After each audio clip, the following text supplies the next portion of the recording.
Guys, আজকে হচ্ছে আমার ছেলের মুখে প্রসাদ দেবো। তো আমি যেখান থেকে দীক্ষা নিয়েছি ওখান থেকে মুখে প্রসাদ দেবো। তো তার আগে ওকে চুল কাটাতে হবে, আতরের চুল যেহেতু ফেলানো হয়নি। তো এখানে আমার ছেলে চুপচাপ ভদ্র ছেলের মতন চুল কেটে নিচ্ছিল। তো এখানে তারপর ওকে রেডি সেডি করে দিয়েছিলাম, ও ঘুমিয়ে পড়েছিল। তো তার জন্য আমি না রেডি হতে পেরেছি। তো এবার আমরা বেরিয়ে যাচ্ছি, দিদিমা, আমি আর আমার হাজব্যান্ড আছে। তো গোসাই বাড়ি যাচ্ছি এখন। তো গোসাই বাড়িতে চলে এসেছিলাম মন্দিরের ভেতরে। তো এখানে গোসাই পুজো করবে আমার ছেলেকে নিয়ে একটুকুনি। তো এখানে আমার ছেলেকে একটু রেডি সেডি করে দিচ্ছিল গোসাই। তো এখানে আমার ছেলেকে খাওয়াচ্ছিল অন্ন। তো ছেলে এখানে চুপচাপই খাচ্ছিল।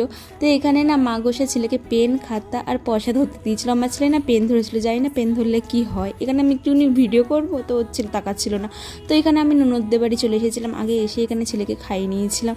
তো তারপর ওখান থেকে যে প্রসাদ এনেছিলাম সে প্রসাদটাও খাচ্ছিলাম। আর এখানে ছেলে চুপচাপ আঙুল চুষছিল, গু গু হচ্ছিল। তো এখানে আমার হাজব্যান্ডও খেয়ে নিয়েছে, এখানে দিদিমাও খাচ্ছিল। তো দিদিদের বাড়িতে এসে এখানে মাটন হয়েছিল, তো রসিয়ে কষে মাটনটা খেলাম। তো বাড়ির দিকে রওনা দিলাম।